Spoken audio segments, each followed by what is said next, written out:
Voici ce qui m'est arrivé. 5 juin 2019, 20h23, je reçois ce courriel d'une société de traduction parisienne dans lequel le directeur dit ceci. Bonsoir Théodore, vous avez répondu à mon annonce sur Pros début avril. Je m'excuse de ne pas vous avoir répondu plus tôt, mais j'avais reçu une 50aine de candidatures, donc je n'ai pas pu contacter tout le monde. Le volume étant de plus en plus important, j'ai maintenant besoin de plus de linguistes. C'est pourquoi je vous envoie ce mail. Si vous êtes intéressé, j'aimerais vous proposer un premier projet dès demain si vous êtes disponible. Je lui réponds, nous nous envoyons plusieurs courriels le soir même, discutons sur Skype le lendemain et me voilà embauché. Ma tâche, traduction et post-édition de traduction automatique. En moyenne, 2500 mots par jour. 7 jours plus tard, il m'appelle sur Skype et me dit ceci. Théodore, j'ai 2 choses à vous dire. Je dis, je vous écoute. Il me dit, d'abord, j'aimerais qu'on se tutoie. Je dis, eh bien, ça me va. Il dit, super. Maintenant que nous sommes amis, j'ai besoin que tu me fasses une faveur. Je dis, je t'écoute. Il dit, je ne veux plus que tu traduises. Je veux que tu révises. Je dis, tiens. Pas si vite.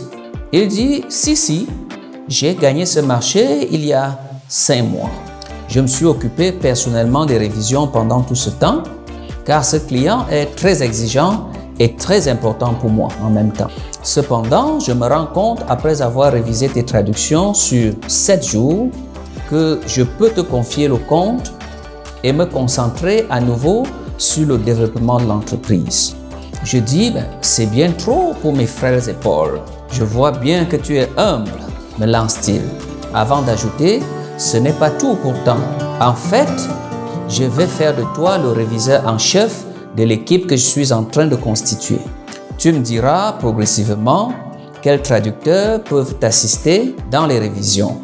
Tu seras également l'encadreur des nouvelles recrues au fur et à mesure que l'équipe va s'agrandir.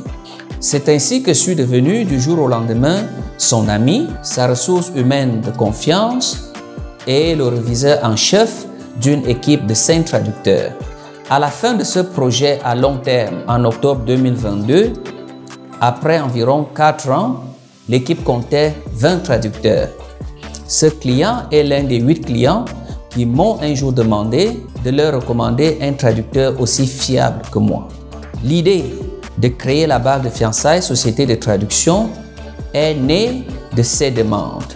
J'ai fondé la Bague de fiançailles, société de traduction, pour offrir fiabilité, disponibilité, flexibilité, agilité, honnêteté et dignité aux autres sociétés de traduction.